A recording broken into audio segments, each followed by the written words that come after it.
갈멜산 구속사의 문제와 해결이라는 제목으로 말씀드리겠습니다. 본문 말씀은 열왕기상 18장 1절에서 46절까지입니다. 1절 보겠습니다. 많은 날이 지나고 제3년에 여호와의 말씀이 엘리야에게 임하여 이르시되 너는 가서 아합에게 보이라. 내가 비를 지면에 내리리라고 시작되는 말씀인데요. 갈멜산의 역사적 상황을 말씀드리겠습니다. 갈멜산은 본래 풍요로운 산이며 항상 물이 풍성하여 초목이 무성한 산이었습니다. 초목이 무성함으로 소와 양떼들이 많았고 젖을 많이 생산하였고 꽃들이 만발하여 벌과 나비들이 모여들고 꿀을 많이 생산하였습니다. 그야말로 젖과 꿀, 말씀이 흐르는 산이었습니다. 본문은 BC 855년경 아합 왕이 북쪽 이스라엘을 다스릴 때 일어났던 실제 사건으로 우리가 성경을 읽거나 설교를 듣고 난 후에 남게 되는 지식은 엘리야와 바알과 아세라 선지자의 대결에서 엘리야 선지자가 이겼고 하늘에서 불이 내려 제단에 제물을 태웠다는 이야기로 우리도 기도하면 하나님께서 응답해 주신다는 것으로 알고 있습니다. 본문은 엘리야와 바알과 아세라 선지자의 대결이 아닙니다. 하나님과 마귀 곧 엘리야와 아합 왕의 대결입니다. 본문의 핵심도 기도가 아닌 비와 가뭄의 문제입니다. 여호와께서 내가 비를 지면에 내리리라고 시작이 되는 본문 내용입니다. 본문 말씀은 갈멜산에서 엘리야와 바알 선지자와 아세라 선지자가 모여 각각 제단을 쌓고 각든 송아지를 올려놓고 1대 850의 영적 대결을 했던 장면입니다. 엘리야는 단 한 번의 기도로 살아계신 하나님의 형연을 보여주었고 850명의 거짓 선지자들을 기손 시내로 끌고 가 죽이도록 했습니다. 이 사건은 역사적으로 보면 내 속에 있는 것들을 죽이는 것입니다. 역사적 상황으로 보면 아합 왕에게 하나님께서 사망이 떨어지든지 진노가 떨어지든지 두 가지 중 한 가지가 떨어졌는데 진노가 떨어졌던 것입니다. 사망이 아닌 진노가요. 그 진노가 뭐냐 하면은 기근이 임했습니다. 그 나라에. 이 상황 속으로 들어가 보면 여러분이 잘 아시는 사렙다 과부 아시죠? 열왕기상 17장에 보면은 이런 기근 속에서도 사렙다 과부는 살아 있습니다. 그런데 기근이라는 것은 무엇을 말하느냐면 육신의 기근이 임했고 첫 번째는 두 번째는 영적인 말씀이 없고 말씀이 제공되지 않습니다. 그러면 어떻습니까? 물고기가 물이 없으면 어떻게 살아요? 살지 못하는 그런 상황에 놓였는 거나 마찬가지예요. 그러나 하나님 말씀을 잘 들으면 살아납니다. 누구처럼요? 사렙다 과부처럼 말입니다. 본문 말씀 열왕기상 18장 32절에서 36절 내용을 설명드리자면 제단 앞에 송아지의 각을 떠서 놓는 것은 육체를 죽이는 것입니다. 그 제단을 준비하는데 돌로 단을 쌓았단 말이에요. 단으로 돌아가며 곡식 종자 2세알을 용납할 만한 도랑을 만들고 곡식 종자 통 4세 물을 채우다가 그리하고 세 번째로 그리하니 그렇다면은 3 곱하기 4는 12통 재물은 물 도랑을 파서 물을 부었습니다. 34절에 보면 한 바가지가 아닌 도랑에 넘치도록 부었습니다. 36절에 보면 그 숫자는 12 숫자는 완전히 죽이는 뜻입니다. 엘리야 자신을 죽이는 것입니다.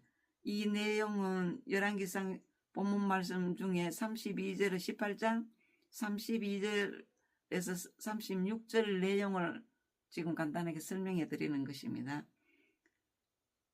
그래서 12 숫자는 완전히 죽이는 뜻이고 엘리야 자신을 죽이는 것입니다. 말씀으로든지 엘리야의 의도대로 끌고 오는데 이스라엘 백성들이 따라합니다. 그래서 불이라는 것도 말씀 심판이 되고 돌도 말씀 심판입니다.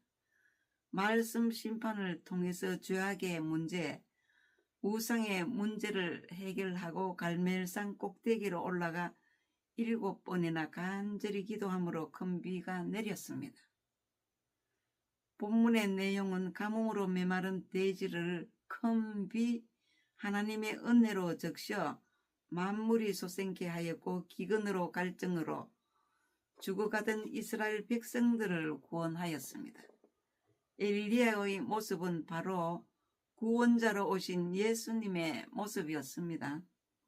구약에서 예수님을 찾아야 설교를 할 수 있습니다. 그 모습이 예수님은 엘리야를 통하여 사역하신 것입니다. 구원 사역입니다. 본문을 구속사의 눈으로 보면 비유 문장이 되는데 보편적 성경 해석자들은 본문을 비유로 보지 않고 역사적 사실이기 때문에 본문을 그대로 전해주어야 하는 실체로 봅니다. 이것은 일반 설교입니다.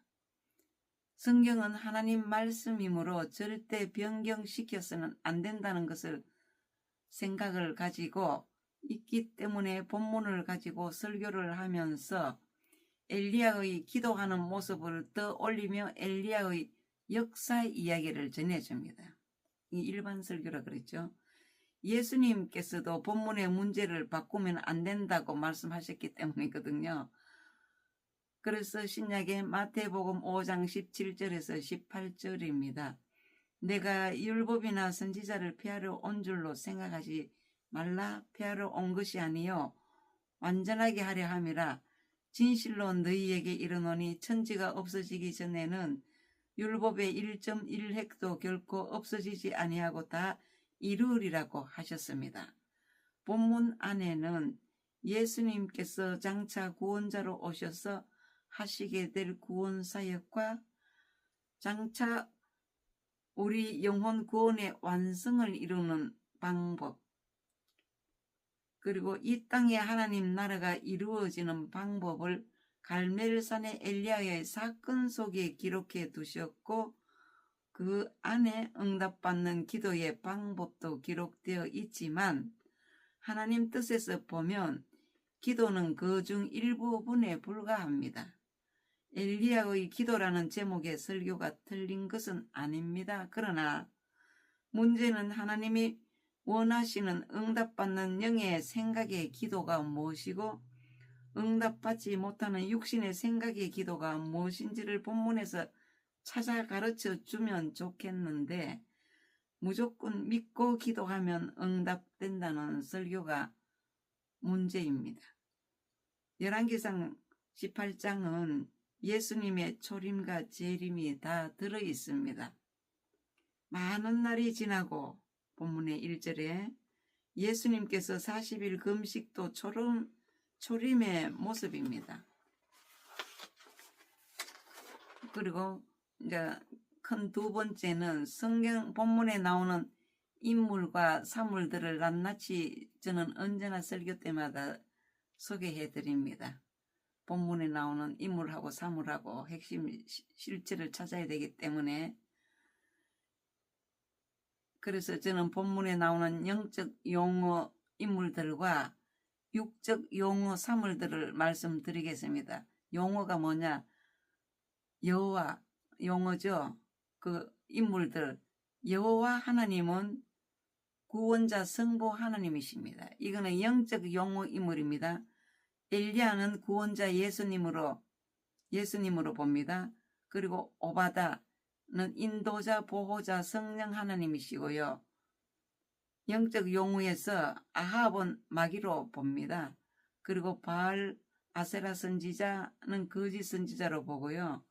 이스라엘 백성은 내 영혼 구원받은 자로 보고, 그 다음 이세벨은 마귀 아합을 변질시킨 자로 봅니다. 이게 영적 용어의 인물들이고, 육적 용어 사물들을 보겠습니다.